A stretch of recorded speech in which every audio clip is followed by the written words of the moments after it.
अस्सलामुअलैकुम and a very very good morning. और आज जनाब वाकई ही गुड मॉर्निंग है, अच्छे सुबह का आगाज़ हुआ है। अच्छे सुबह का आगाज़ इसलिए हुआ, आई एम श्योर सबके मूड्स बहुत अच्छे होंगे क्योंकि कल पाकिस्तान की जो शानदार फतह हुई, Pakistan is in final. Finally बड़ी दिलचस्प सनसनीखेज उतार चढ़ाव से भरपूर पाकिस्तान की ये जर्नी रही। कल का भी जो मार्का था, मुझे लग रहा था, सबको लग रहा था कि पाकिस्तान ऑलरेडी उस फॉर्म में था जहां पर पाकिस्तान को नफसियाती बर्तरी हासिल थी। फिर उसके बाद हम देखते हैं पाकिस्तान का जो ओपनिंग कॉम्बिनेशन था, बाबर रिजवान, जिस पर थ्रू आउट हमने तनकीद देखी, क्रिटिसाइज किया गया। बाबर को वन डाउन जाने के बारे में मुसलसल क्रिकेट पंडित कहते रहे, लेकिन रमीज राजा कह चुके थे पहले ही, बहुत बड़ी बात की कि Babar you are my captain. और कैसे ना बाबर आजम प्ले करते, परफॉर्म करते। कल बाबर का भी बल्ला चला, रिजवान का भी बड़ी शानदार ओपनिंग रही और कंपेनियनशिप रही। और थोड़ा सा वो इमोशनल मोमेंट भी था, मेरे लिए भी था, सबके लिए भी था, जब रिजवान ने अपनी 50 कंप्लीट की और जैसे उन्होंने थैंक्स किया उस ग्राउंड पर सिडनी के मैदान में, तो बड़ी खुशी हो रही थी। ट्विटर पर, फेसबुक पर, on social media everywhere match बड़ा पसंद किया जा रहा था। सनसनीखेज रहा एंड तक, मगर एंड तक सनसनीखेज रहा। बहरहाल पाकिस्तान फाइनल में पहुंच चुका है। आज इंग्लैंड वर्सेस भारत, इंडिया के साथ मैच होने वाला है और उसके बाद संडे को होगा फाइनल ऑस्ट्रेलिया में। बहरहाल मैच के ऊपर डिटेल में तबसरा करेंगे और आज के मैच के हवाले से कौन सी टीम फेवरेट है इस पर भी बात होगी। लेकिन इससे पहले नजर डालेंगे इन प्रोग्राम टॉप स्टोरीज पर। शाहीनों ने सबके मुंह बंद कर दिए, कीवीज को रौंद कर फाइनल में एंट्री। 92 वर्ल्ड कप की यादें ताजा, नजरें अब ट्रॉफी पर। लॉन्ग मार्च आज से फिर शुरू, रोजाना होगा कप्तान का खिताब। एक बार फिर तसादुम के खदशात, सियासत बंद गली में। लंदन में बड़ों की बड़ी मुलाकात, जल्द अहम फैसले मतवक्के। अमरीकी वस्त मुद्दती इंतखाबात, डेमोक्रेट्स पीछे, रिपब्लिकन्स आगे। ट्रंप का बयानिया हिट, जो बाइडन फ्लॉप। और कातिल रोड, अवामी नुमाइंदे गायब, अवाम बेहाल। और प्रोग्राम में ख्वाबों के हवाले से भी बात करेंगे। ऐसे ख्वाबे और ऐसी रिपोर्ट्स आपके साथ शेयर करेंगे कि आप भी उंगलियां चाटने पर मजबूर हो जाएंगे। बहरहाल तो प्रोग्राम के आगे चलकर आपके साथ शेयर करेंगे। अभी आगाज करेंगे ऑब्वियसली T20 वर्ल्ड कप 2022 और पाकिस्तान जनाब सेमीफाइनल की दौड़ से अब फाइनल तक पहुंच चुका है। बाबर 11 ने कल क्या प्ले किया, बहुत अच्छी। सबसे पहले तो अप्रिसिएशन आई थिंक बनती है, फील्डिंग बहुत अच्छी थी, बॉलिंग बहुत अच्छी थी। फिर उसके बाद जब टारगेट सामने आया, ऑब्वियसली जो एक्सपेक्ट किया जा रहा था, कल भी मैंने आपके साथ शेयर किया था कि कल की जो पिच थी, कल का जो मैदान था, एक्सपेक्टेशन ये थी, मौसम को भी देखते हुए, पिच को भी देखते हुए, कंडीशंस को भी देखते हुए, कि जो भी टीम पहले बैटिंग करेगी वो कम से कम 170 to 180 तक टारगेट को लेकर जा सकती है। लेकिन हमने देखा कि अच्छा एक मुनासिब टारगेट दिया गया न्यूजीलैंड की जानिब से और पाकिस्तान ने उसको भरपूर अंदाज में चेज किया और इस तरह पाकिस्तान फाइनल में पहुंच गया। आज का मैच भी बहुत इंपॉर्टेंट होने वाला है। एडिलेड में आज खेला जाएगा भारत वर्सेस इंग्लैंड। तो आज के मैच में क्रिकेट पंडित क्या कहते हैं, कौन सी फेवरेट टीम है? डेफिनेटली पाकिस्तान इंडिया में तो, और आई थिंक पूरी दुनिया में जो क्रिकेट लवर्स हैं वो फाइनल मैच में पाकिस्तान और इंडिया को खेलते हुए देखना चाहते हैं। सनसनी से भरपूर मैच होता है। तो बहरहाल कल के मैच के हवाले से और आज के होने वाले मैच के हवाले से बात करते हैं। हमारे साथ मेहमान मौजूद हैं इन स्टूडियोज। इमरान मानी, स्पोर्ट्स एनालिस्ट, उन्होंने हमें स्टूडियो में ज्वाइन किया है। और भारत से हमारे साथ मेहमान मौजूद हैं चंद्रशेखर लोथरा साहब, सीनियर स्पोर्ट्स एनालिस्ट और तज्जियाकार हैं। चंद्र साहब, सबसे पहले आपकी जानिब बढ़ूंगी और कल के होने वाले मैच के हवाले से पाकिस्तान की अगर जर्नी की बात की जाए इस वर्ल्ड कप में, तो थोड़ी सा उतार चढ़ाव पाकिस्तान ने देखे क्रिकेट वर्ल्ड कप में इस बार 2022 में, लेकिन पाकिस्तान वो पहली टीम है ऑब्वियसली जो अब फाइनल में पहुंच चुका है। तो कल के मैच पर क्या तबसरा करेंगे? चंद्रशेखर से दोबारा। जी चंद्र, आपने मेरा सवाल सुना या रिपीट करूं मैं? जी मुझे समझ आ गया। देखिए, जहां तक कल के मैच की अगर मैं बात करूं, आप मुझे देख पा रही हैं क्या? बिल्कुल बिल्कुल बिल्कुल। ओके, कल के मैच तो मैं चंद्रशेखर से हम डिस्कनेक्ट हो चुके हैं, दोबारा कनेक्ट करेंगे, उनके एनालिसिस शामिल करेंगे। Imran Mani is with us in studio. जी इमरान, सबसे पहले तो congratulations, Pakistan is in final. अल्हम्दुलिल्लाह, और ये मतलब तमाम पाकिस्तानियों के लिए एक बहुत बड़ी खबर है, अच्छी खबर है, खुशी की खबर है कि पाकिस्तान टीम जिसके हवाले से बहुत सारी बातें की जा रही थी जब पाकिस्तान ने टूर्नामेंट स्टार्ट किया था, आपकी जर्नी जो थी वो मतलब आप स्ट्रगल करते हुए नजर आए, स्पेशली जिम्बाब्वे के अगेंस्ट जब पाकिस्तान टीम हारी थी तो अक्सर लोगों ने पाकिस्तान को बिल्कुल राइट ऑफ कर दिया था। लेकिन पाकिस्तान क्रिकेट के हवाले से ये कहा जाता है कि पाकिस्तान टीम जो है वो जब मैच वाला दिन होता है उस वक्त बिल्कुल कुछ भी कर सकती है, मतलब हमेशा से अनप्रेडिक्टेबल टीम है पाकिस्तान की। और इस मरतबा फिर हमें वो चीज़ नजर आई पाकिस्तान के हवाले से कि पाकिस्तान टीम ने एक स्लो स्टार्ट लिया, लेकिन जब मोमेंटम गेन किया उसके बाद जिसे कहते हैं कि पीछे मुड़ के नहीं देखा पाकिस्तान टीम ने। स्पेशली जो आप साउथ अफ्रीका का मैच जीते थे वहां पर समझ लें कि आपका जो एक कॉन्फिडेंस या आप डीमोरलाइज थे वो सारा आपने कवर अप कर दिया। तो मतलब जितनी भी तारीफ की जाए पाकिस्तान टीम की, कल के मैच की अगर हम स्पेशली बात करते हैं तो कल तमाम डिपार्टमेंट्स में, आप बॉलिंग की बात कर लें, आप फील्डिंग की बात कर लें, आप बैटिंग की बात कर लें, हर डिपार्टमेंट में पाकिस्तान टीम ने आउट क्लास किया न्यूजीलैंड को। और मतलब जिस तरह आपने बात की कि यहाँ पे लग रहा था कि टोटल थोड़ा सा ज्यादा होगा, लेकिन जिस तरह पाकिस्तान ने कंटेन किया, एक तो शुरू में जाके विकेट्स लिए, फिर आखिर में जिस तरह कंटेन किया डेथ ओवर्स में जाके बॉलिंग की, तो ये समझ लें कि न्यूजीलैंड की टीम थोड़ा पीछे रही वहां से।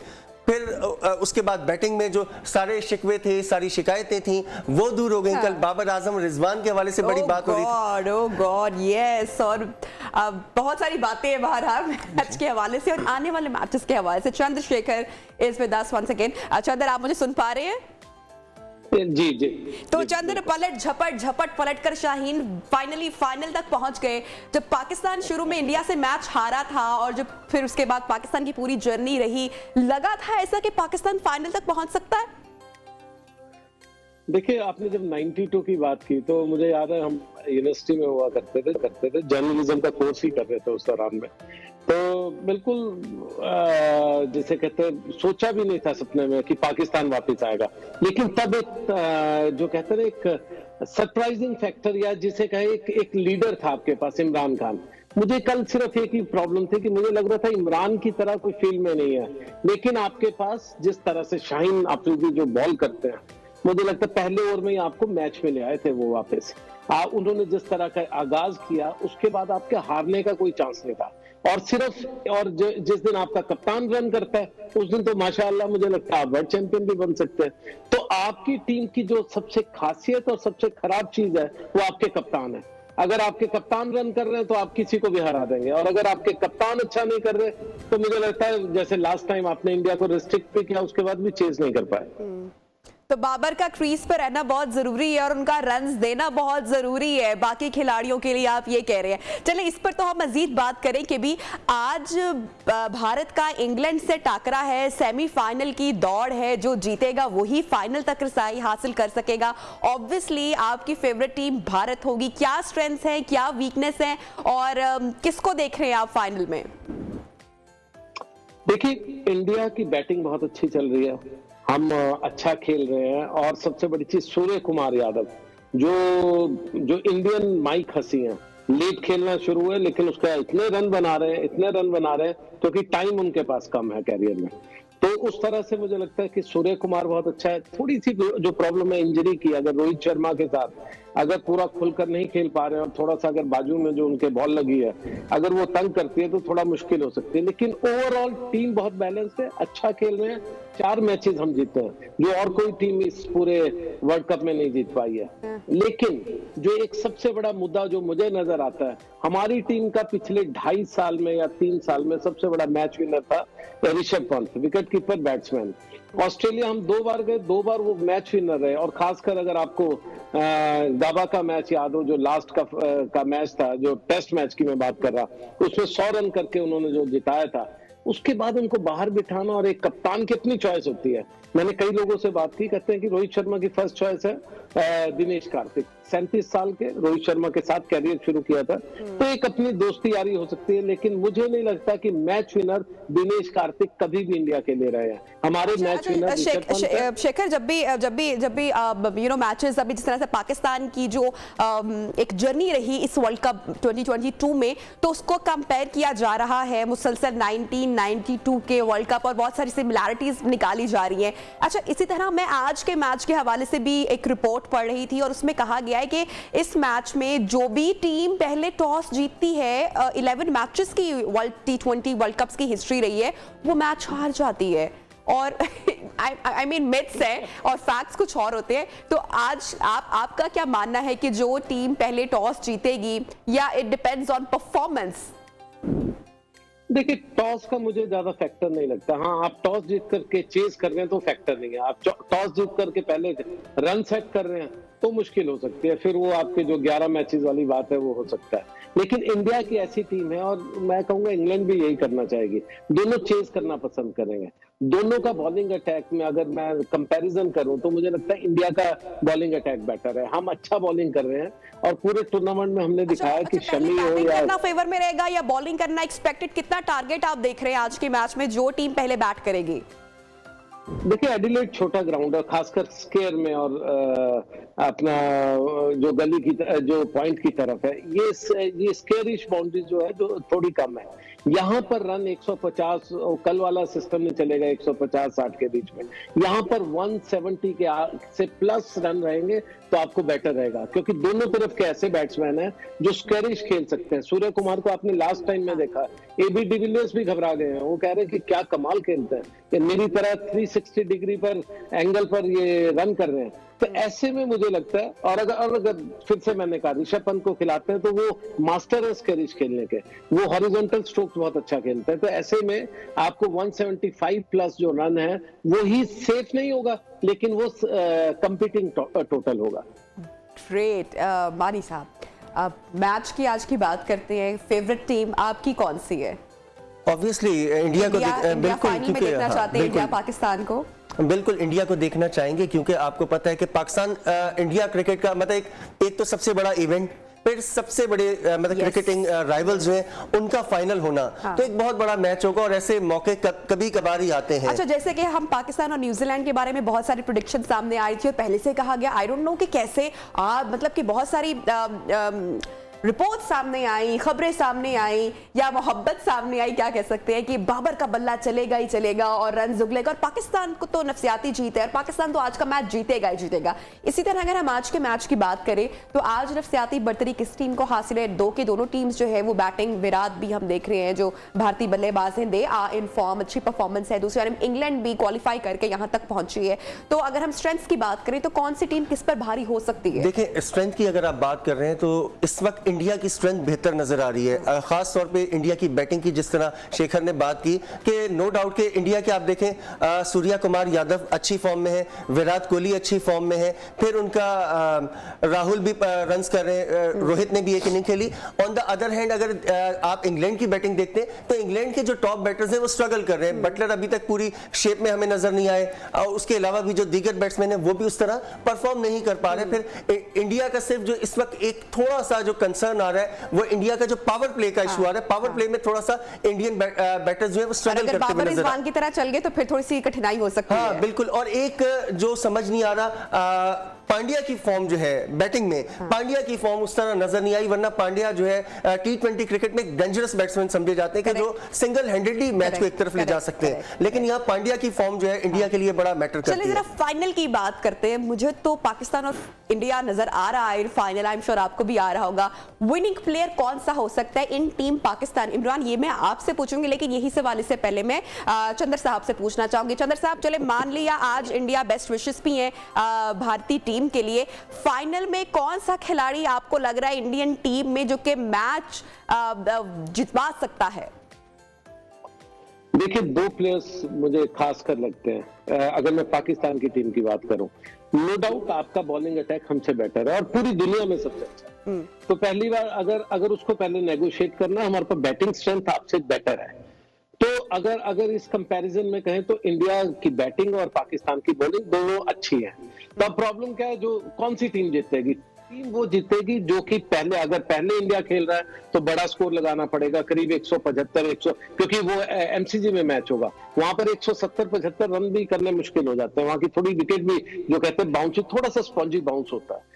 और पाकिस्तान के लिहाज से आप रन चाहे 150 लगा दो, आपकी टीम करेगी कौन सी? मैं इसीलिए कहता हूं आपका कप्तान आपकी सबसे बड़ी खूबी और सबसे बड़ी कमजोरी है। अगर वो रन करेंगे तो मैच जिता जाएंगे, टूर्नामेंट जिता जाएंगे, और अगर वो नहीं करेंगे तो आप 150 भी स्ट्रगल करते हुए जीतेंगे और 170 भी, तो मुझे लगता है बिल्कुल मुश्किल होगा। अच्छा, मुझे पहला मैच पे याद आ रहा है इमरान, जो पाकिस्तान इंडिया का था, एमसीजी में पहला मैच, और क्राउड, दीदनी क्राउड था, और हम हमेशा पाकिस्तान टीम की भी बात करते हैं कि ये क्राउड को भी प्ले करती है, और पाकिस्तान इंडिया का मैच जो दुनिया भर से, मतलब कि this is the most interesting match मेरे ख्याल से, और बाकी लोग भी यही समझते हैं। तो ये बड़े प्रेशर वाली गेम हो सकती है इन फाइनल। आपको लगता है कि बाबर और हमारी टीम जो है वो अब उस प्रेशर से आउट हो चुकी है? देखिए, बिल्कुल होना चाहिए, क्योंकि जिस तरह आपने मोमेंटम गेन किया, और वैसे भी एक चीज होती है जब आप गिरे हुए उठते हैं तो उसके बाद आपकी एक शेप ही अलग होती है, जो कि पाकिस्तान टीम में इस बार भी नजर आ रही है। और माजी की भी अगर हम मिसाल लेते हैं, 2017 चैंपियंस ट्रॉफी पहला मैच इंडिया से आप बहुत बुरी तरह हारे, लेकिन उसके बाद पाकिस्तान टीम ने किसी को करीब नहीं आने दिया। तो पाकिस्तान की ये चीज है कि आपने जो मोमेंटम गेन किया है, ये आपका एक बहुत बड़ा प्लस पॉइंट है। फिर यहाँ एक और चीज ऐड करूं, जिस तरह शेखर बात कर रहे हैं कि बाबर अगर नहीं चलते तो पाकिस्तान टीम के लिए बहुत मुश्किल, नो डाउट कि एक फैक्टर अपनी जगह है, लेकिन हम देखते हैं कि बाबर रिजवान के बाद के जो हमारे प्लेयर्स आ रहे हैं, दे आर एग्रेसिव प्लेयर्स। मैं वही बात कर रहा हूं कि आप देखें, साउथ अफ्रीका के खिलाफ बाबर ने परफॉर्म नहीं किया, नेदरलैंड के खिलाफ या दीगर मैचेस में बाबर ने परफॉर्म नहीं किया, लेकिन पाकिस्तान ने वो मैचेस जीते हैं। तो ये कहना, अच्छा, अगर हम पाकिस्तान के लक की भी बात करें इमरान, किस तरह से मुझे आपके एनालिसिस याद है कि हम अगर मगर की जब आप बात कर रहे थे तो मैं बड़ा वो मेरा इंटरेस्ट बहुत डाउन हो चुका था, कम कि अगर हो गया मगर ये तो ये कैसे होगा। लेकिन लक इतना अच्छा पाकिस्तान का काम किया, और फिर नेदरलैंड वो एक अपसेट था डेफिनेटली। तो लेट्स सी कि किसकी किस्मत जो है, किस पर किस्मत की देवी कहते हैं ना कि मेहरबान होती है, इन फाइनल ये भी देखना है। नहीं, बिल्कुल, देखिए, लक का फैक्टर होता है, लेकिन लक भी आपका तभी साथ देती है हाँ, जब आप खुद भी कुछ करें। टोटल आप लक के ऊपर नहीं छोड़ सकते। मिसाल के तौर पे आपने नेदरलैंड जो है, हम कहते हैं कि ठीक है, थैंक्स टू नेदरलैंड के वो जीत गया, लेकिन अगर पाकिस्तान वहां पे चोक कर जाता बांग्लादेश के खिलाफ, फिर आप क्या करते? कहने का मतलब है कि आपकी अपनी एफर्ट जो है वो भी काउंट। शाहीन शाह अफरीदी की पहले मैचेस में हम फिटनेस के हवाले से मसाइल देख रहे थे, अब वो हमें लास्ट मैच में बड़े एफर्ट दिखाई दी है। शेखर कुछ कहना चाह रहे हैं, उनका कमेंट में ले लेती हूँ। जी शेखर। मैं ये कह रहा था कि मैच कैसा भी हो और कोई भी जीते, मैं तो चाहूंगा इंडिया जीते, आप चाहेंगे पाकिस्तान जीते, लेकिन इतना जरूर है, ऑस्ट्रेलियंस बड़े खुश है। जितना पैसा उनको गेट मनी इंडिया और पाकिस्तान के मैच से मिलेगा, वो मुझे नहीं लगता कि ऑस्ट्रेलिया और किसी और के साथ खेल रहा हो तो उसमें मिलता। तो उनके जो अपने एडमिनिस्ट्रेटर्स हैं वो बहुत खुश होंगे और कह रहे होंगे किस्मत की देवी को, वाह क्या मैच होने वाला। Very very very well said. जी Imran, coming back to Shaheen Shah Afridi. हाँ, तो शाहीन की जिस तरह आपने बात की, ये पाकिस्तान टीम के लिए एक बहुत बड़ा प्लस पॉइंट है कि शाहीन रिदम में आ गए। मतलब शाहीन जब नी की इंजरी के बाद वापस आए थे, तो आमतौर पे फास्ट बॉलर्स के हवाले से बड़े खदशात होते हैं जब इस किस्म की इंजरी होती है। उन्होंने काफी सारे मैचेस भी मिस किए, तो बहुत सारे सवाल थे कि आया कि शाहीन जो है रिदम में आएंगे या नहीं आएंगे। फिर पहले 2 मैचेस में जिस तरह उनकी परफॉर्मेंस थी, पेस भी ज्यादा नजर नहीं आ रहा था, लेकिन हर मैच के बाद उनका रिदम जो है बेहतर से बेहतर हो रहा है। आपने देखा एक मैच में 4 विकेट भी लिए, 3 भी लिए, कल उन्होंने 2 विकेट भी लिए, देन अपोजिशन को रिस्ट्रिक्ट भी किया, कंटेन भी किया। तो ये पाकिस्तान के लिए बहुत अच्छा। और शाहीन का जो सबसे बड़ा ट्रेडमार्क है कि वो आमतौर पर पहले ओवर में विकेट लेते हैं, नए बॉल के साथ विकेट लेकर देते हैं, तो ये चीज बड़ा काउंट करेगी फाइनल में भी। अगर वट एवर द अपोजिशन के, मतलब इंडिया आता है या इंग्लैंड आता है, अगर उनका जो शाहीन का नए बॉल के साथ जो उनका ओवर होगा वो बहुत मैटर करेगा पाकिस्तान के लिए। चंद्र, ब्रेक की जानिब हमने बढ़ना है। पूछना चाहूंगी मैं आपसे, आज के मैच के हवाले से क्या कहना चाहेंगे? ऑब्वियसली बेस्ट विशेस कहना चाहेंगे अपनी टीम को। मैं तो कहूंगा कि अच्छा खेलिए, लेकिन थोड़ा दिमाग से भी खेलिए और टीम सिलेक्शन ठीक कीजिए, मेरी तो यही राय है। ठीक है, best wishes to your team. और उसके बाद इंशाल्लाह संडे को बड़ा मार्का होगा इमरान, पाकिस्तान और लेट्स सी आज की जो दोनों टीम्स हैं उनमें से मैच शुरू होगा आपसे कुछ देर के बाद, तो क्या कहेंगे? आज के मैच से एंड देन फाइनल। हाँ देखिए, फाइनल तो जाहिर सी बात है कि एक बहुत बड़ा मैच होगा और हम सबकी यही ख्वाहिश है कि पाकिस्तान इंडिया मैच हो, तो जाहिर सी बात है कि एक बहुत बड़ा मैच होगा और बहुत प्रेशर मैच होगा, क्योंकि जिस तरह एक तो एमसीजी का क्राउड, बहुत बड़ा क्राउड, देन अगर जो भी टीम आती है जिसने प्रेशर हैंडल कर लिया एक्चुअली, और स्पेशली अगर पाकिस्तान इंडिया का मैच हुआ जिस तरह पाकिस्तान इंडिया का पहला मैच था, अगर आप क्रिकेटिंग पॉइंट ऑफ व्यू से देखें तो इक्वल थे। क्या हुआ, नर्व्स के ऊपर इंडिया बाजी पे जाना। Thank you so much for joining us in Neo Pakistan. Chandrashekhar साहब, आपका भी बहुत शुक्रिया, आपने हमें प्रोग्राम में ज्वाइन किया। जनाब, वो साबिक वेस्ट इंडियन कप्तान भी कह रहे हैं ना पाकिस्तान के, मैं अभी तक हैरान हूं कि ये पाकिस्तान टीम ये कैसे कर लेती है। तो ऐसी बहुत सारी बातें, तज्जिए, स्टेटमेंट सामने आ रहे हैं। बहरहाल संडे को होगा, बड़ा टाकरा होगा, मेलबर्न एमसीजी ग्राउंड में होगा। सो बेस्ट विशेस दोनों टीम्स के लिए। और ब्रेक पे अब हम बढ़ रहे हैं, ब्रेक के बाद आगे बढ़ेंगे तो सियासी जो मैदान है वहां पर क्या हलचल हो रही है, क्या गहमा गहमी आपके साथ शेयर करेंगे। ब्रेक लेते हैं।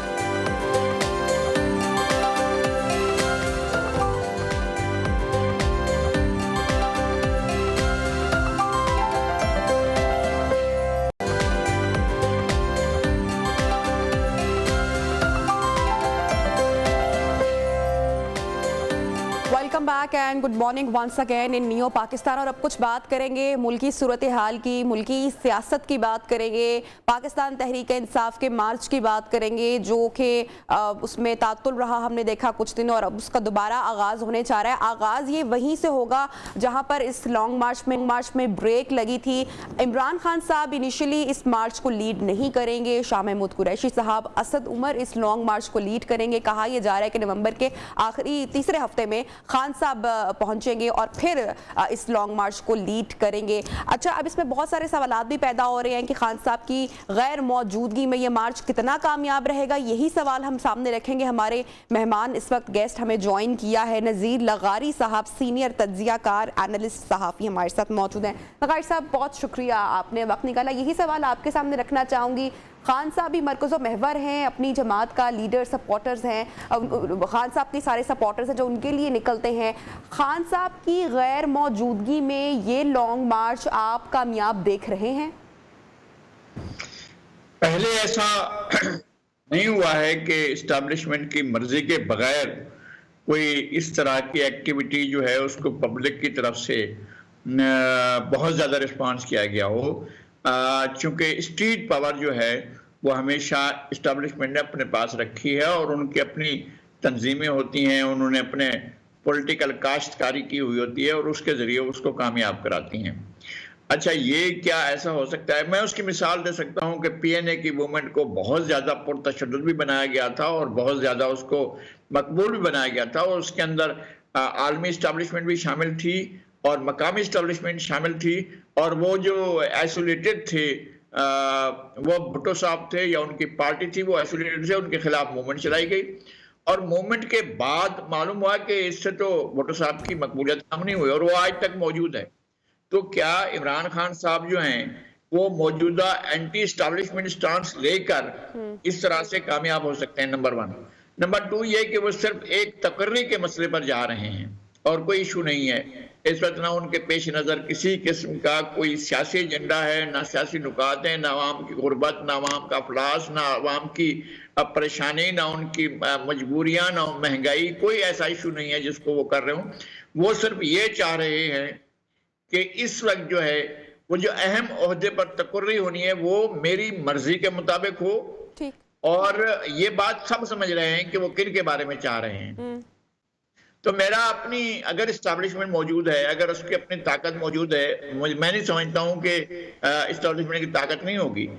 लेकिन अगर ये क्या बात हुई कि मैं नहीं तो कोई भी नहीं, और क्या सियासतदान को हक होता है कि वो इस तरह की तकर्री तैनाती अपने मुताबिक करना चाहे, या इस तरह से अगर बात ना सुनी जा रही हो तो फिर सड़कों पर निकल आए, फिर लॉन्ग मार्च करे और नाम फिर उसको हकीकी आज़ादी का दिया जाए? बहुत सारे लोग तो ये भी बात कर रहे हैं ना कि पीएमशिप की बात हो रही है यहाँ पे, असल में तो खान साहब का ये लॉन्ग मार्च उसके लिए है ना?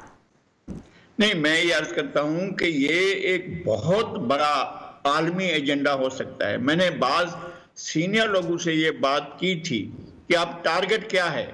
2-3 चीजें टारगेट हैं। हम अपनी जिंदगी में, मेरा जितना सहाफती कैरियर है, हमेशा इस बात के मुखालिफ रहे हैं कि जो इदारे हैं वो सियासी मामलात में, पार्लिमानी मामलात में, अदालती मामलात में, एग्जीक्यूटिव मामलात में मुदाखलत करें। किसी इदारे को नहीं करना चाहिए, किसी भी इंस्टीट्यूशन को नहीं करना चाहिए। हम इस बात के खिलाफ रहे हैं कि कोई भी अपना रियासत के मामलात के अंदर रियासत के इंतजामी, अदालती और दीगर मामलात में मुदाखलत करें। हम इस बात के हमेशा हमने बिल्कुल स्टैंड रखा है। लेकिन ये तो यही बात अगर हम मुस्लिम लीग नून को इस वक्त उनकी ओवरऑल सिचुएशन देखें तो शहबाज शरीफ साहब पर भी इस वक्त मुसलसल तनकीद होती है कि वो भी सारे जो फैसले हैं वो लंदन से हो रहे हैं, वहां से फैसले किए जाते हैं। हमने कल भी देखा कि वो लंदन पहुंच गए। नहीं, मैं कह रहा हूं कि उनके लंदन जाने से किसी को क्या एतराज हो सकता है। ये बात किसी को मालूम नहीं है कि नवाज शरीफ जो है वो पार्टी के असल पार्टी की जो बेसिक वो है स्ट्रेंथ है वो तो नवाज शरीफ है ना। वो उनकी पार्टी जिस तरह उन्हें नाअहल किया गया, जिस तरह ये सारा प्रोसेस किया गया, हमेशा हिस्ट्री में क्वेश्चन रहेगा, इस पर बड़े सवालात उठते रहेंगे। मैं ये बात कर रहा था कि कुछ चीजें जो हैं स्टेक पर हैं। मैं ये बात आपके फोरम से कहता हूं कि हमारी इस्टेब्लिशमेंट स्टेक पर है, हमारे रियासत के सिक्योरिटी इदारे स्टेक पर हैं, हमारे इंटेलिजेंस इदारे स्टेक पर हैं, हमारा मुल्क स्टेक पर है, हमारे मुल्क का जोग्राफिया स्टेक पर है। और इसके बारे में इमरान खान साहब इजहार कर चुके हैं कि वो फलां ये चाहते हैं कि फौज ना हो या ISI ना हो या मुल्क ना हो, और उन्होंने कहा कि मुल्क के 3 टुकड़े का मंसूबा है। मुझे ये लगता है कि अल्लाह ना करे ये सारे का सारा मंसूबा एग्जीक्यूट करने के लिए इमरान खान को ही चुना गया है। मेरा ये तो खुद कहते रहे हैं कि वो साजिश का शिकार हुए हैं, आलमी साजिश का शिकार हुए हैं, तो ये आपको उनका एक कार्ड लग रहा है, उनकी गेम का पत्ता फेंका जा रहा है उनकी जानिब से? ये मैं यही अर्ज कर रहा हूं कि उनको ये भी कहा गया कि आप इस तरफ से खेलें, ये भी उनको कहा गया कि आप उनका नाम लें। अब जरा से भी इमरान खान साहब के बारे में कोई मसला होता है तो वहां से व्हाइट हाउस से बयान आता है, और ये जो अटैक हुआ है बहुत ही अफसोसनाक था। जिस तरह भी हुआ उसकी इन्वेस्टिगेशन होनी चाहिए, लेकिन जो रद्द-ए-अमल था वो सख्त रद्द-ए-अमल तो अमेरिका की तरफ से आया है। और मैं ये भी नहीं समझता हूं कि इनको टारगेट पाकिस्तान के किसी इदारे ने, किसी फर्द ने, किसी शख्सियत ने, किसी ने किया है। वो उस शख्स ने किया, वो किसका टूल है वो भी सामने आ जाएगा, सामने आ जाना चाहिए। लेकिन इनका सियासत में ये क्या तरीका है कि मैं अगर अपोजिशन में हूं तो मैं हुकूमत को नहीं मानूंगा, और अगर हुकूमत में हूं तो अपोजिशन को नहीं मानूंगा। इस एक नुकाते एजेंडे पर काम करते रहे हैं, और पाकिस्तान में कोई सियासतदान ऐसा नहीं आया है। और उनकी जो हमें सड़कों पर पॉपुलरिटी है वो मैंने देख ली थी। पहले और दूसरे दिन मैं लाहौर में था, और उन दिनों में मैंने आपके चैनल से ही एक DSNG मंगवाई थी मुरीद के में। मैं मुरीद के में खुद मौजूद था जब जुलूस आ रहा था। वो तो मुझे नहीं लगा कि DSNG को कोई मसला हुआ हो, नहीं थे लोग वहां पर 4-5 हजार लोग थे, और वो निकाल कर जा रहे थे। दूसरे दिन तीसरे दिन ये सारा तादाद इतनी ही रही है। ये हमारे मीडिया की बादशाही है कि वो इस तरह दिखा लेता है। और दूसरी बात ये है कि ये क्या तरीका है कि 16 चैनल एट ए टाइम उनकी रिकॉर्डेड तकरीर चला रहे हों, तो ये कैसे हो सकता है? बहरहाल कोई ना कोई चीज है, कोई ना कोई चीज। आपकी जो स्टेटमेंट है, आई थिंक ये काफी बड़ी स्टेटमेंट है। आप इसको आलमी एजेंडा आप कह रहे हैं, इस पर मजीद भी बात करेंगे आने वाले प्रोग्राम्स में। अभी जो एक और अहम इंकशाफ हुआ है, मैं जरा गुफ्तगू को उस जानिब भी लेकर जाना चाहूंगी। सीनियर सहाफ़ी अरशद शरीफ की शहादत के हवाले से, और उनके हम देख रहे हैं कि बहिमाना कत्ल के बाद हर रोज एक नया इंकशाफ सामने आ रहा है। कल भी जिस शो में इंकशाफ किए गए, आप उस शो का हिस्सा थे, अपने नाज़रीन के साथ कुछ उसके फैक्ट्स शेयर करूंगी। खबर सामने आई कि शहीद सहाफ़ी को कत्ल से पहले तशद्दुद का निशाना बनाया गया, उनको इंतहाई करीब से गोलियां मारी गई, उनकी हड्डियां तोड़ी गई। और 2 दिन पहले जो पोस्टमार्टम की रिपोर्ट सामने आई है उसमें बताया जा रहा है कि उनके फेफड़े और उनके सर में गोली मारने का इंकशाफ हुआ है। इस हवाले से तस्वीर भी सोशल मीडिया पर सामने आ रही हैं। तो सर, अब तक जो है उनके कातिल या जो उनके साथ जो लोग थे उन तक हम नहीं पहुंच पाए, और उसके बाद इस तरह के इंकशाफ सामने आना, फैमिली भी कितनी डिस्टर्ब हो रही होगी, और क्यों सुराग नहीं लगाया जा रहा? पहली बात तो ये कि वाकया पाकिस्तान से बाहर हुआ, सही। पहली बात ये। दूसरी बात ये है कि ये वाकया एक ऐसे मुल्क में हुआ है जो खिलवाड़ बना हुआ है।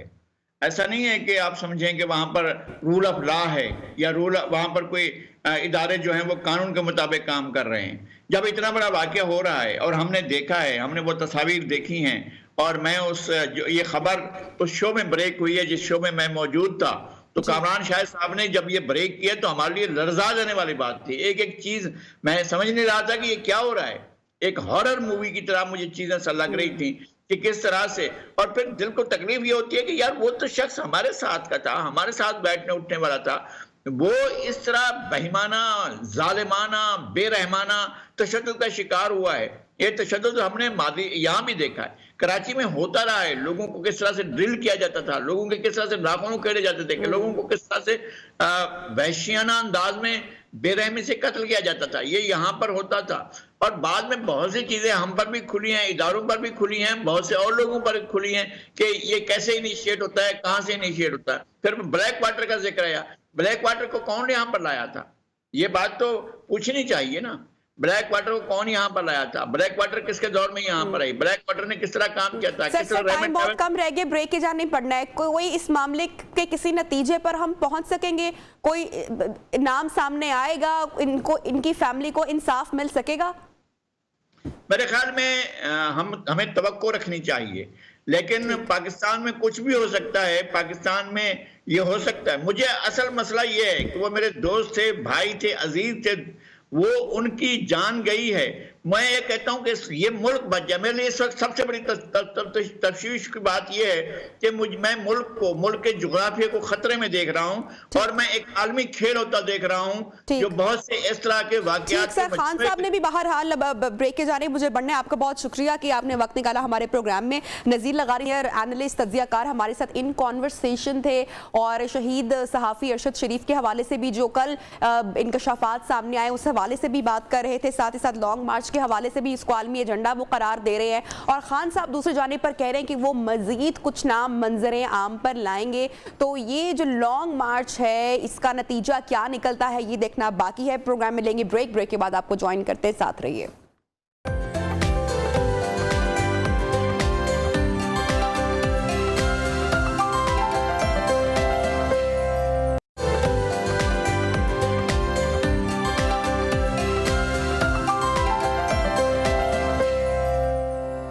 Welcome back and good morning once again. अब कुछ बात करेंगे अमेरिका के मिड टर्म इंतखाबात के हवाले से। तो नाज़रीन, अमेरिका में 8 नवंबर को वस्त मुद्दती इंतखाबात में ऐवान नुमाइंदगान की 435 नशिस्तों पर वोटिंग हुई है, और अब तक के जो नताइज सामने आए हैं उनके मुताबिक ऐवान ज़िरी में रिपब्लिकन जमात ने ज़्यादा सीट्स हासिल की हैं। रिपब्लिकन जमात ने अब तक 198, जबकि अगर डेमोक्रेट्स की बात की जाए तो उन्होंने 173 नशिस्तें हासिल की हैं, और ऐवान नुमाइंदगान की 435 और 1/3 सेनेट की सीट्स पर इलेक्शन हुए हैं। ईवान में जीत से रिपब्लिकन जमात को इसका कंट्रोल मिलने की उम्मीद है, ताहम सादा अक्सरियत के लिए ईवान में 218 जो नशिस्तें हैं वो दरकार होती हैं। दूसरी जानिब अमरीकी सेनेट में अब तक के जो नताइज हैं उसके मुताबिक इस वक्त डेमोक्रेट्स के पास 48 और रिपब्लिकन जमात की 47 नशिस्तें हैं। इसी हवाले से बात करेंगे, हमारे साथ गेस्ट मौजूद हैं अमेरिका से साजिद तारड़ साहब, जिनका ताल्लुक है रिपब्लिकन पार्टी से। बहुत शुक्रिया साजिद साहब, आपने वक्त निकाला हमारे प्रोग्राम न्यू पाकिस्तान के लिए। ये वस्त मुद्दती इंतखाबात कितने अहमियत के हामिल हैं, इस हवाले से बताइएगा। देखें, बिलखसूस ये जो हालिया इंतखाबात है मिड टर्म, ये बहुत इंपॉर्टेंट इसलिए है। एक तो ये जो बाइडन साहब कोविड के बाद ये पहला इंतखाब है, और उसमें आगे मोमेंटम बनेगा 2024 के इलेक्शन का। और उसमें ये इसलिए इम्पोर्टेंट होता है कि जो प्रेसिडेंट होते हैं उनको वोट ऑफ कॉन्फिडेंस मिलता है उनके मैंडेट पे कि वो किस तरीके से मुल्क को चला रहे हैं। और यहाँ पे क्योंकि डोनाल्ड ट्रंप साहब आगे दोबारा 2024 का इलेक्शन लड़ना चाहते हैं, तो इस इलेक्शन में रिपब्लिकन्स का जीतना ये भी इम्पोर्टेंट था कि आगे जाके डोनाल्ड ट्रंप साहब के चांसेस बन सकेंगे इलेक्शन जीतने के लिए। और दूसरा मैं यहाँ पे ये कहना चाहूंगा कि आपने देखा होगा कि यूके इंग्लैंड के अंदर भी 3 महीने में 3 प्राइम मिनिस्टर चेंज हुए हैं, और सारी दुनिया इस वक्त inflation, energy crisis, Ukraine war, इन सारे इश्यूज के साथ जो है वो परेशान है। सप्लाई चेन अभी तक बहाल नहीं हुई है, और बिल्कुल इसी तरह यहाँ भी इन्हीं चीजों का जो दुश्वारी है अवाम को वो उसका सामना है। इस वक्त जो बाइडेन साहब is not the popular the president, और सबसे ज्यादा बड़ी बात ये मैं कहूंगा कि ये अमेरिका के अंदर एक हिस्ट्री बन रही है इस वक्त कि प्रेसिडेंट पहले मिड टर्म ही में इतना अपना वोट ऑफ कॉन्फिडेंस लूज करने के नजदीक। साजिद साहब, अब अमेरिका में भी अभी जो बाज़गश्त सुनाई दे रही है, रिगिंग के हवाले से बात हो रही, डोनाल्ड ट्रंप खासकर इस पर बहुत वोकल दिखाई दे रहे हैं, वो कह रहे हैं धांधली हुई है, क्या कहेंगे आप इस पे? देखें, इस दफा मैं समझता हूं कि अब इस इलेक्शन में धांधली का कहना मैं समझता हूं ज्यादती होगी। ये कोविड के पीरियड के अंदर जो ज्यादातर इसके बारे में जो चर्चा था, क्योंकि मेल इन वोटिंग हुई थी, और मेल इन वोटिंग में चांसेस होते हैं, और हिस्टोरिकली ऐसे प्रेसिडेंट भी मौजूद थे कि जिनमें धांधली माजी में हुई है। लेकिन इस दफा देखें, मैं इसकी मिसाल देना चाहूंगा पेंसिल्वेनिया के अंदर मेहमद आज जो वहां पे कैंडिडेट थे, उन्होंने अपनी तस्लीम को अपनी शिकस्त को तस्लीम किया। उन्होंने अपनी स्पीच में दूसरे कैंडिडेट को मुबारकबाद दी, जहां पे हालांकि फिलाडेल्फिया यहीं पे जो 2020 के इलेक्शन में सबसे ज्यादा कंट्रोवर्सी फिलाडेल्फिया पेंसिल्वेनिया के अंदर थी, लेकिन वहां पे रिपब्लिकन जो सेनेट के कैंडिडेट हैं उन्होंने अपनी शिकस्त को तस्लीम किया। मैं समझता हूं कि इस दफा ज्यादातर Republican they are not buying that के इलेक्शन में रही हुई है। अच्छा साजिद तारड़ साहब, बहुत सारे पाकिस्तानी भी इंतखाबात का हिस्सा बने, उसके जो नताइज हैं वो भी हमारे साथ शेयर कीजिएगा। देखें, इस दफा जो डॉक्टर आसिफ साहब थे वो कैलिफोर्निया से डेमोक्रेट पार्टी के कैंडिडेट थे, और उन्होंने बड़ा अच्छा इलेक्शन लड़ा। उनको वाइस प्रेसिडेंट कैमला हैरिस ने एंडोर्स किया, जो कि बहुत बड़ी बात है, लेकिन अनफॉर्चुनेटली वो इलेक्शन हार चुके हैं। कई पाकिस्तानी जो है वो अपनी स्टेट इलेक्शन स्टेटों के अंदर डेलीगेट और सेनेट के इलेक्शन लड़ रहे हैं, और उसमें काफी हद तक अभी तक सारे इलेक्शन अभी तक काउंटिंग नहीं हुई है, लेकिन उनमें हमारे चंद पाकिस्तानी लाजमी अपने स्टेटों के अंदर पाकिस्तान की नुमाइंदगी करेंगे। अच्छा साजिद तारड़ साहब, ये वोटर्स के जो बदलते रुझान की अगर हम बात करें तो क्या रीजंस आप समझ रहे हैं? देखें, इस वक्त सबसे ज्यादा जो अमेरिका के अंदर जो इश्यू इस वक्त जो चल रहा है वो इन्फ्लेशन का है, और अमेरिका ने जो बाइडेन साहब ने अपनी ड्रिलिंग बंद कर दी थी, यहां से अपना पेट्रोल निकालना बंद कर दिया था। पेट्रोल की हाई प्राइसेस हैं जो महंगाई पे इंपैक्ट है उनका उस वक्त, और दूसरा यूक्रेन की वजह से एनर्जी क्राइसिस है, क्योंकि पेट्रोलियम जो है उस पे वो उसका जो फ्लो है वो बंद हो चुका है। तीसरी यहाँ पे चीज इस वक्त जो देखी जा रही है, अफगानिस्तान से जिस तरीके से इनखला हुआ, एम्बेरसमेंट हुए, डिमोरलाइज हुए, वो चीजें देखी जा रही हैं। अबॉर्शन इस वक्त जो रिपब्लिकन फेवर्ड लॉज पास किए सुप्रीम कोर्ट ने, that is on the ballot. और उसके बाद यहाँ पे मेडिकल दवाइयों की प्राइसेस जो है वो इस वक्त बैलेट पर है, और ये सारे मसाइल चल रहे हैं। लेकिन नंबर वन इशू इस वक्त आपका इन्फ्लेशन है, और मैं सॉरी मैं भूल गया हूँ, open border, law and order, open drug markets, और ब्रोकन इमिग्रेशन सिस्टम्स, ये सारा कुछ इस वक्त बैलेट के ऊपर है, और यही सारे मसाइल हैं इस वक्त जो एवरेज अमेरिकन फेस कर रहा है। अच्छा, ये मिड टर्म इंतखाबात, रिपब्लिकन जमात की फतह, डेमोक्रेट्स बिलखुसूस जो बाइडेन के लिए कितनी खतरनाक है, क्या कहेंगे? देखें, इसमें जिस तरह आपने पहले भी खुद फरमाया है कि अभी तक 210 सीटें जो हैं वो रिपब्लिकन जीत चुके हैं, 192 डेमोक्रेट पार्टी है, और 8 सीटें चाहिए रिपब्लिकन पार्टी को हाउस के अंदर अपनी मेजॉरिटी शो करने के लिए। दूसरी साइड सेनेट में 49-48 पर है, और अगर ये इलेक्शन जीत जाते हैं तो president will become lame duck president. उनके पास कोई इख्तियार नहीं रहेगा, कोई लेजिस्लेशन नहीं कर पाएंगे, वो सिर्फ अपने एग्जेक्टिव पावर्स को यूज कर सकेंगे। तो उसमें दूसरा मैं सबसे बड़ी ये बात बताना चाहूंगा आपको कि खासकर इस वक्त रिपब्लिकन पार्टी अपनी विश लिस्ट जो है वो डिक्लेयर कर चुके हैं। उसके अंदर हंटर बाइडेन के बारे में वो इन्वेस्टिगेट करना चाहते हैं, जनवरी 6 की कमेटी को वो डिसमिस करना चाहते हैं, अफगानिस्तान के बारे में वो जानना चाहते हैं कि वहां से क्यों इनखला हुआ, उसके बाद यूक्रेन के बारे में वो फंडिंग को स्लो करना चाहते हैं, चाइना पॉलिसी को रिविजिट करना चाहते हैं। तो ये सारी विश लिस्ट है रिपब्लिकन पार्टी की, अगर वो आएंगे तो इन सारी चीजों को वो डिस्कस करेंगे। अच्छा, अब ये साजिद साहब जो मिड टर्म इंतखाबात है जो बाइडेन की कारकर्दगी के लिए, आप समझते हैं इसको एज ए रेफरेंडम लिया जा सकता है? ऑफ कोर्स ये इसको डेफिनेटली आपने बड़ा सही लफ्ज इस्तेमाल किया है। ये वाकई ही रेफरेंडम है कि जो बाइडेन से लोग कितने खुश हैं। और इस वक्त नजर आ रहा है कि अमेरिकन जब भी पेट्रोल पंपों पे पेट्रोल डालने जाते हैं या ग्रोसरी की शॉपिंग करने जाते हैं और उनको जबरदस्त धचका लगता है और that is on the ballot. और जो बाइडेन साहब इस चीज को रियलाइज कर रहे हैं, हालांकि आज उन्होंने प्रेस कॉन्फ्रेंस की है। और मैं यहाँ पे ये जरूर बताना चाहूंगा, एक जो रेड वेव एक्सपेक्ट की जा रही थी वो नहीं थी।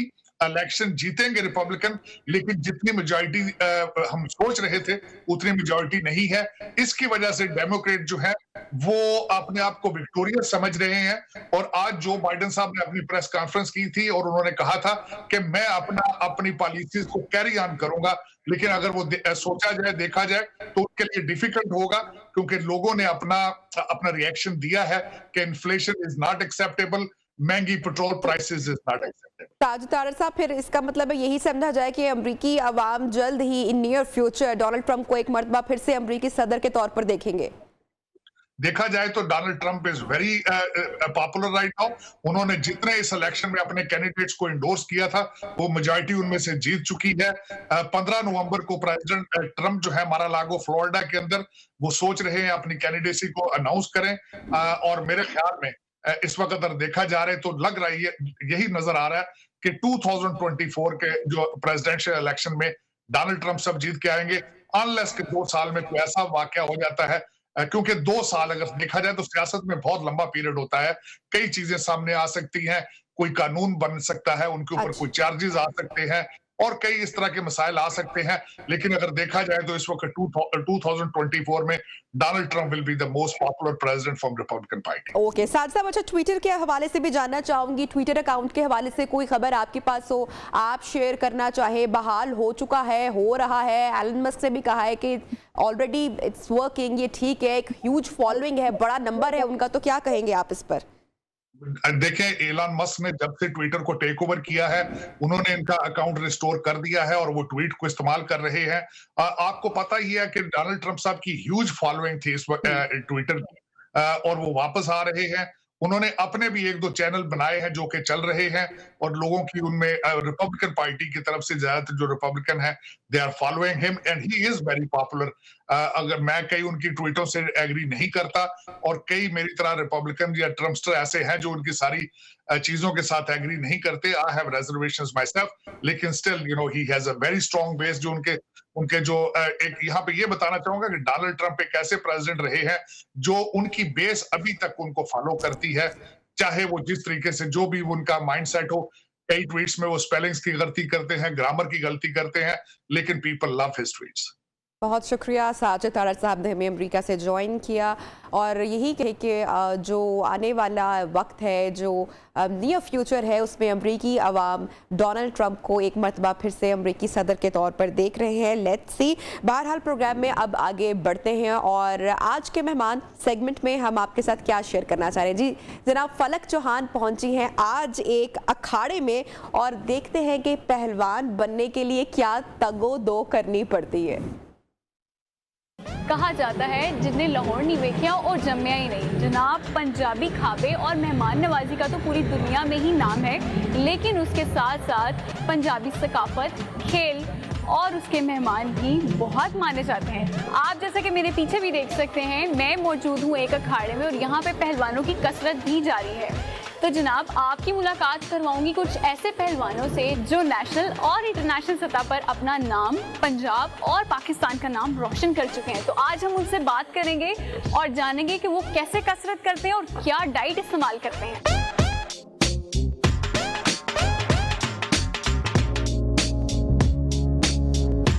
हमारे साथ मौजूद हैं पहलवान। 1 by 1 मैं इनसे इनका इंट्रोडक्शन भी पूछूंगी, इनसे ये भी पूछूंगी इन्होंने कौन कौन से मेडल्स जीत लिए हैं। तो आइए शुरू करते हैं, इनसे बात करते हैं और इनसे जानते हैं कि कैसे पहलवानी में आए। जी आपका क्या नाम है? बिस्मिल्लाह, मेरा नाम शरीफ ताहिर है। मैं कॉमनवेल्थ गेम्स 2022 जो इंग्लैंड में हुई थी उसका सिल्वर मेडल है। ठीक है, और आप? जी मेरा नाम अब्दुल रहमान है, मैं सादकाबाद से बिलोंग करता हूँ और मैंने 4 टाइम मैं नेशनल चैम्पियन हूँ और मैंने साउथ एशियन गेम के लिए गेम्स में भी गोल्ड मेडल हासिल किया। जी मैं नादिर अली हूँ, मैं south Asia silver medal, national का दौरी में गोल्ड हूँ, मैं लाहौर से ताल्लुक़ रखता हूँ। मेरा नाम हीरा पहलवान बलोच है, और मैं नेशनल प्लेयर हूँ, नेशनल का गोल्ड है। ठीक है। अच्छा, सबसे पहले मुझे ये बताएं शरीफ ताहिर, आप डाइट क्या इस्तेमाल करते हैं?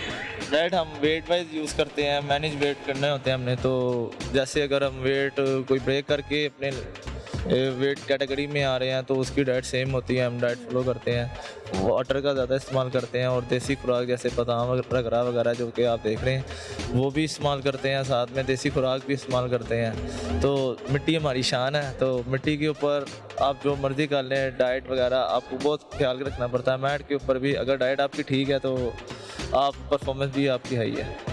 बिल्कुल जनाब, मिट्टी तो हमारी शान है। ये थे हमारे इंटरनेशनल पहलवान, लेकिन जो नेशनल हैं उनसे भी पूछते हैं कि उनकी डाइट थोड़ी चेंज तो नहीं है, या वो कौन सी डाइट को इस्तेमाल करते हैं? हमारी जो डाइट होती है मट्टी पे जब हम खेलते हैं डिफरेंट होती है, और जब हम मैट पे कंपटीशन हमारे होते हैं उस वक्त डिफरेंट होती है। क्योंकि हमने जब मैट पे खेलना होता है उस वक्त हम वेट कैटेगरी में खेलते हैं, और इसमें कोई मट्टी में कोई हमारा वेट नहीं होता, जिस मर्जी वेट में हम खेल सकते हैं। तो इसी तरह जब हम मट्टी पे करते हैं तो उस वक्त हम गोश्त का ज़्यादा इस्तेमाल भी करते हैं, घी का भी करते हैं, दूध वगैरह भी इस्तेमाल करते हैं, बादामों की जो सदाई होती है वो भी पीते हैं। और ये सब जो चीज़ें होती हैं ये मैट में हम यूज़ नहीं कर सकते, उसमें हम मखसूस डाइट लेते हैं और कम डाइट लेते हैं ताकि अपना वज़न को जो है वो मेंटेन रख सकें। अच्छा, आपने कॉमनवेल्थ गेम्स में भी मेडल जीता, तो क्या आपको कैसी फीलिंग थी, क्या खुशी थी आपकी, ज़रा वो शेयर करें हमारे साथ। मैं तो सबसे पहले तो अल्लाह का शुक्र अदा करूँगा कि मुझे इस काबिल उन्होंने बनाया कि मैं पाकिस्तान में पहला लड़का था जो 74 kg में कॉमनवेल्थ में जाके मेडल लेके आया था। दूसरी बात ये कि उधर की फीलिंग्स का बता नहीं सकता, और जब भी लम्हा याद आता है तो मेरा चेहरा खिलखिला जाता है। मेरा फर्स्ट कैरियर का डेब्यूट था और अल्लाह पाक ने मुझे इतनी इज्जत था कि वहाँ पे इतना फेम मुझे वहाँ पे मिला। पाकिस्तान आकर लोगों ने इतना मुझसे प्यार किया, जो नहीं भी जानते थे वो भी जानने लगे कि ये है वो लड़का जो बैठ गया था मेडल लेके, पाकिस्तान का नाम बुलंद करके आया। कितनी ट्रेनिंग कर लेते हैं एक दिन में, कितने घंटे या कितने मिनट? 3 घंटे सुबह करते हैं, 3 घंटे इस टाइम करते हैं। ठीक है, तो जनाब आप ये भी देख सकते हैं कि हमारे पीछे काफ़ी ज़्यादा कसरत भी चल रही है। अभी हम इनसे भी कसरत करवाएंगे और इनसे भी जानेंगे ज़रा ये कैसे ट्रेनिंग करते हैं।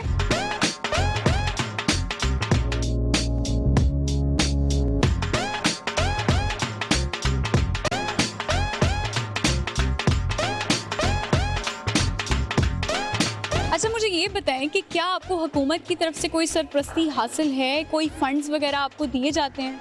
जी, हुकूमत जितना कर सकती है उतना करती है। उसके बाद जो हमारी फंडिंग होती है वो हमारे यूनिवर्सिटीज़ पे करती है, साथ में हमारे घर वाले पे करते हैं। जो भी डाइट वगैरह में इश्यूज़ वगैरह आते हैं या ट्रेनिंग में इश्यूज़ वगैरह आते हैं तो वो सारी फंडिंग हमारे इन दो अथॉरिटी से हो जाती है। आपसे मैं जानना चाहूँगी, आपको सरदाई बनानी आती है? जी बिल्कुल आती है। कैसे बनती है? बादामों को पहले पीसा जाता है मसाला जात डाल के, उसमें जैसे काली मिर्च होती है, ज़ीरा वगैरह होता है और चंद चीज़ें और होती हैं, और फिर उसे अच्छी तरह से पीस के डंडे के साथ, तो फिर उससे किसी कपड़े में से छान लिया जाता है और बादाम उसमें निकल जाते हैं, और जो उसका वो वेस्ट मटीरियल होता है वो साइड पे कर दिया। तो हमारे साथ अब मौजूद हैं रेसलिंग के बेताज बादशाह शाहिद पहलवान खोएवाला। उनसे थोड़ा सा पूछते हैं कि उन्होंने कौन कौन से टाइटल्स अब तक जीत चुके हैं। मैं इंटरनेशनल मुकाबले मैंने लड़े हैं, ईरान, श्रीलंका, 5 वो मेरे इंडिया के भी थे, उधर मैं जीत गया हूँ। और 3 मरतबा पंजाब लेवल पे, जैसे फरीद भाई ने बताया है, शेर पंजाब 2009 में और 2010 और 2011 में, तीनों साल ये मैंने टाइटल लाहौर में विन किए हैं।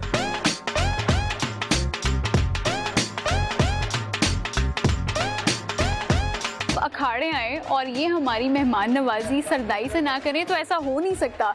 तो नबीहा और अनवार, आपने मेरे से जेलस बिल्कुल नहीं होना, क्योंकि मुझे लग रही है बहुत ज़्यादा भूख और हम अब पियेंगे सरदाई। It's a very good report, well done Falak, आप पहुंची एंड आई एम श्योर कि पहलवानी के कुछ गुर तो आपने भी सीखे होंगे। पहलवानी देखकर ही आपको भूख लग गई, और सोचिए पहलवानों को क्या हाल होता होगा जो प्रॉपर पहलवानी कर रहे होते हैं, अखाड़े में उतरते हैं और जो उनकी किक्स और सारा सिलसिला होता है। तो it was a very good report from फलक चौहान। इसके साथ ही प्रोग्राम में बढ़ेंगे हम छोटी सी ब्रेक की जानिब। Stay with us.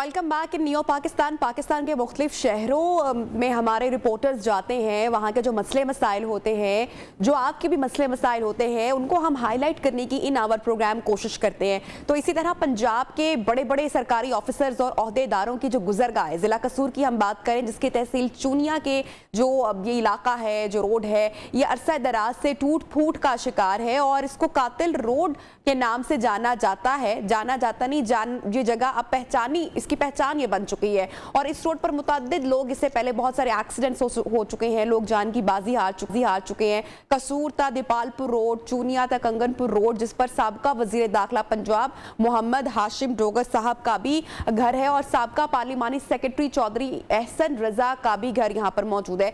फिर भी इन सड़कों की हालत जार का किसी को ख्याल नहीं आता। शहरियों का भी जीना यहाँ पर मुहाल है और एक अरसा दराज से इसके हालात के बारे में किसी सोचा नहीं। ये जगह है कि खंडरात का मंजर पेश कर रही है। हमारे न्यूज़ रिपोर्टर इस वक्त यहाँ पर मौजूद हैं, मेहर वकार अनवर, उनसे जानते हैं। मेहर वकार, बहुत शुक्रिया, आपने ज्वाइन किया। कितना लंबा अरसा हुआ है इस सड़क का, इस इलाके की इस हालत जार पर? मैं आपसे जानती हूँ, लेकिन एक बार हमारे नाजरीन के साथ जरा शेयर कर लेते हैं कि एक्चुअली यहाँ के जो हालात हैं, एक्चुअली ये जो जगह है, उसकी जो मंजर है इस वक्त, वो क्या मंजर पेश कर रहा है, वो देखते हैं पहले।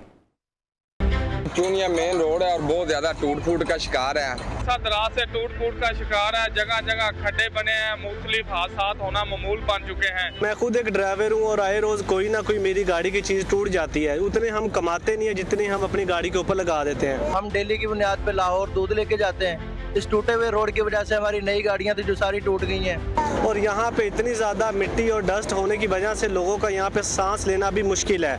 कब्रिस्तान के अंदर भी सीवरेज का गंदा पानी जा रहा है और रोड भी टूट फूट का शिकार हो गया, जहाँ यहाँ आए रोज हादसा होते हैं और ये कातर रोड के नाम से जाना जाता है।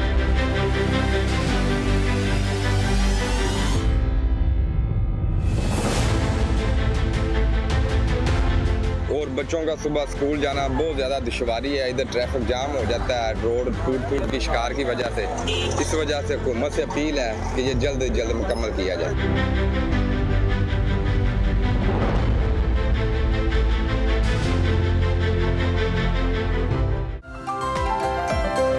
तो ये आपने थोड़ा सा मंजर देख लिया, आपने हालात देख लिए इस जगह के। मेहर वकार मौजूद हैं इसी जगह पर, इसी शहरा पर, इसी इलाके में, उनसे हम जानते हैं। मेहर वकार, बहुत शुक्रिया सबसे पहले तो आपका कि आप यहाँ पर पहुँचे और यहाँ के इतने बड़े मसले को आप हाईलाइट कर रहे हैं, उजागर कर रहे हैं।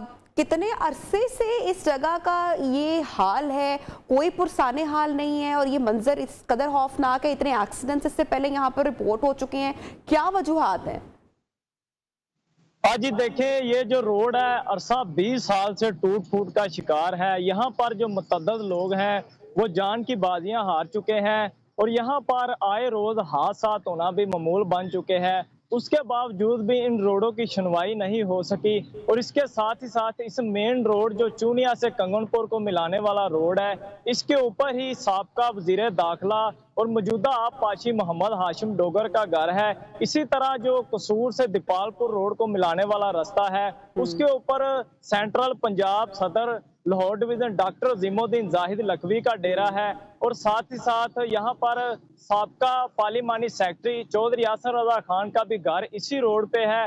और यहाँ पर जो सीवरेज का पूरी तहसील भर में कोई भी निजाम नहीं है, जिसकी वजह से लोगों ने सीवरेज का गंदा पानी मेन रोडों के ऊपर छोड़ा हुआ है, जिसकी वजह से ये जो मेन रोड है ये अरसा दराज से इसी तरह खंडरात में तब्दील हो चुके हैं और ये कातल रोड के नाम से जाने जाते हैं। यहाँ पर आए रोज हादसा होना मामूल बन चुके हैं। यहाँ पर जो मुतअद्दिद शहरी हैं वो जान की बाजियां हार चुके हैं।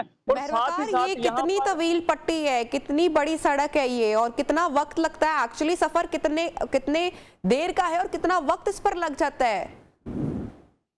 ये घंटों का सफर है जो कि चूनिया से कंगनपुर को मिलाता है और इसके साथ इलाहाबाद से दीपालपुर को मिलाता है और इलाहाबाद से ही कसूर को मिलाता है। ये जितनी भी सड़क है मुकम्मल तौर पर तबाह हो चुकी है, बड़े बड़े खड्डों में तब्दील हो चुकी है और अगर यहाँ पर एक बारिश आ जाए तो यहाँ पर ऐसे तालाब लग जाता है। और इसके साथ यहाँ पर मेन जो स्कूल और कॉलेज हैं वो भी इसी रोड के ऊपर है, जिसकी वजह से सुबह बच्चों को स्कूल जाने में बड़ी मुश्किलात का सामना करना पड़ता है। यहाँ पर बच्चे गिर जाते हैं, उनकी जो बुक्स हैं वो खराब हो जाती है, बैग गंदे हो जाते हैं। उसके बावजूद भी इन कातल रोडों की हालत ज़ार पे किसी को भी तरस नहीं आया। यहाँ पर बहुत से जो शहरी हैं उनकी लाखों करोड़ों रुपए की जो नई गाड़ियां हैं वो भी तबाह हो रही है और यहाँ पर बहुत से अब तक जो हादसात है महर हो चुके हैं। कितने लोगों के इस्तेमाल की ये गुजरगाह है? बहुत सारे लोगों का डेली बेसिस पर यहाँ से आना जाना होता होगा। जी, ये मेन शाहरा है जहां पर रोजाना की बुनियाद में यहाँ पर लोगों की बड़ी तादाद यहाँ से गुजरती है। ये मेन कारोबारी हब है इस शहर में। इसके साथ तहसील भर के जितने भी रोड है वो इसी तरह तबाहली का शिकार हो चुके हैं और यहाँ पर लोगों के लिए वो बाले जान बने हुए हैं। यहाँ पर मिट्टी उठने की वजह से लोगों को सांस जैसी मुख्तलिफ जो बीमारियां हैं वो भी लग रही हैं। अच्छा महर, कौन यहाँ के जो लोग हैं, मकामी लोग हैं, वो इस खस्ता हाली की वजह किसको समझते हैं? अरसा दराज 20 साल का वक्त बता रहे हैं, ये एक लंबा वक्त है। इस किसी को इस सड़क की, इस शाहराह की, इस इलाके की याद ना आई? लोगों को कितनी मुश्किलात का सामना करना पड़ता है रोजाना की बुनियाद पर? यहाँ पर जितने भी मकामी लोग हैं वो बहुत परेशान है क्योंकि यहाँ पर उनका जो कारोबार है वो बिल्कुल ठप हो गया है क्योंकि रोड के ऊपर हर टाइम यहाँ पर तालाब लगा होता है और यहाँ पर ही जो मकामी घर है उन्होंने यहाँ पर सीवरेज का गंदा पानी छोड़ा हुआ है जिसकी वजह से ये जो रोड है बड़े बड़े खंडराट में तब्दील हो चुका है। इसके साथ जो क्या है, बजट नहीं है, कोई MNA MPA कोई कभी यहाँ पर नहीं आया, रीजन क्या बताई जाती है महर वकार?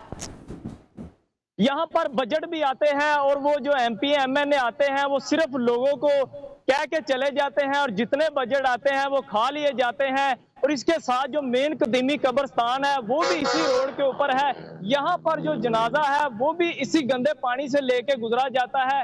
उसके बावजूद भी इस हालत जार के ऊपर जो सड़क है, जो यहाँ के मकामी सियासतदान है उनको तरस नहीं आया और इसकी वजह यही है कि यहाँ पर जितने भी फंड आते हैं वो खा लिए जाते हैं। तहसील भर में सबसे तो पहले यहाँ पर किसी किस्म का कोई भी सीवरेज के हवाले से इंतजाम नहीं किया गया। तहसील इंतजामिया की जानब से, DC कसूर की जानब से यहाँ पर लाखों रुपए के फंड आते हैं लेकिन वो खा लिए जाते हैं, यहाँ पर रोडों के ऊपर नहीं लगाए जाते। बहुत शुक्रिया महर वकार अनवर, आप हमें अपडेट कर रहे थे। बड़े ही खौफनाक मनाजर हैं, आगे मौसम भी तब्दील हो रहा है, बहुत सारे हादसात भी इससे पहले रूनुमा हो चुके हैं। मौसम की तब्दीली का जिक्र इसलिए किया है कि जब आगे धुंध आती है, फॉग आती है तो वैसे ही लोगों को ट्रेवल करने में, अपनी मंजिल पर पहुंचने में मुश्किलात का सामना होता है और 20 साल से इस सड़क का कोई पुरसाने हाल नहीं है। कोई MPA कोई MNA यहाँ पर आते हैं लेकिन लोगों को तसल्ली देकर चले जाते हैं। बजट्स भी इससे पहले बहुत सारे अप्रूव हो चुके लेकिन फिर भी इस सड़क की ना सुनी गई और इस तरह से जो आम शहरी हैं उनको इतनी तकलीफ और मसाइल का सामना करना पड़ा है। प्रोग्राम में वक्त हुआ एक ब्रेक का, ब्रेक के बाद आपको दोबारा ज्वाइन करते हैं, साथ रहिए।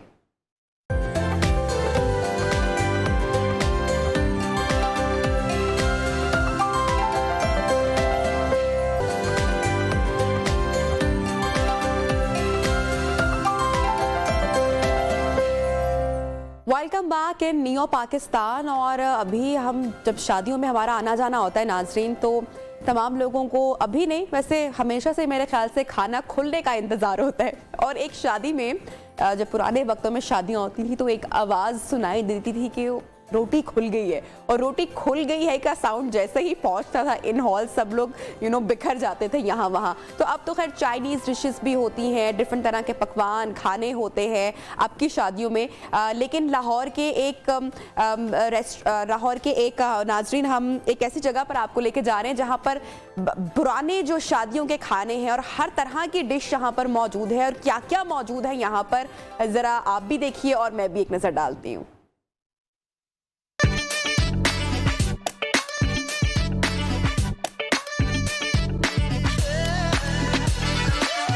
इस दुकान को तकरीबन 60 साल हो गए अल्हम्दुलिल्लाह। 60 साल से ये चल रहा है अल्लाह की मेहरबानी से। मेरे पास मटन स्टीम रोस्ट होता है, पालक गोश्त होती है, कोरमा होता है मटन में, बिरयानी मटन होती है, आलू कीमा मटन होता है, ओजरी कलेजी होती है और जर्दा होता है, शामी कबाब होते हैं मटन में, सब मटन में होता है। आप पुराने ज़माने में चले जाए ना तो उस ज़माने में वलीमे में यही टच होता था, सब मटन की आइटम और ये स्टीम रोस्ट पालक गोश्त वगैरह, तो इसलिए उसका नाम तब वलीमा उसी रखा वालिद साहब ने। अल्हम्दुलिल्लाह 60 साल से खिदमत कर रहे हैं, अल्लाह की मेहरबानी से रिस्पांस मिल रहा है तो चल रहा है सिलसिला। कोशिश करते हैं कि साफ़ सुथरा और बेहतरीन देसी बकरों का खाना खिलाएं लोगों को, और अल्हम्दुलिल्लाह लोग खा रहे हैं। मेरे पास जितने भी बच्चे हैं ना सारे पुराने हैं, किसी को 40 साल हो गया है, किसी को 35 साल हो गए हैं, तो वही लोग मेरे साथ चलते आ रहे हैं उनकी अल्लाह की मेहरबानी से। चीज़ों की क्वालिटी में फ़र्क आ गया है, जैसे अब घी वैसा नहीं मिलता, जैसे सब्ज़ी वैसी नहीं मिलती, बाकी चीज़ वही इस्तेमाल कर रहे हैं अल्हम्दुलिल्लाह। मेरे पास ज़्यादातर पूरे पाकिस्तान से ये मार्केट है, यहाँ पे व्यापारी आते हैं बाहर से, तो वो पेशावर से भी, कोयटा से भी, गुजरांवाला से भी, पिंडी से भी, तो कुछ लाहौर के शहरी भी आते हैं, गुलबर्ग जौहर टाउन वाली साइड से।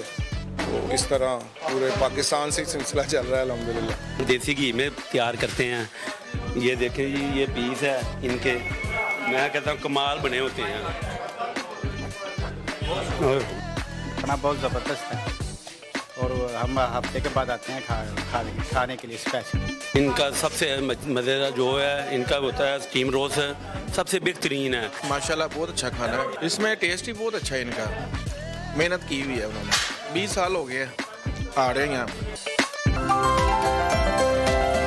और यकीनन हमारी टीम में बुखारी साहब होते हैं, उनका ये आइडिया होगा कि ये वाली रिपोर्ट तैयार करनी है। सुबह सुबह खाबे दिखा दिए आपने, लजीज पकवान दिखा दिए हमें, और पुरानी शादियाँ, अब तो शायद हमें आजकल की जो शादियाँ होती हैं शायद वहाँ पर हमें इस तरह के खाने मिलते भी नहीं हैं, और लोग भी बहुत डाइट कॉन्शियस हो चुके हैं, ज़रा चुन चुन कर खाते हैं।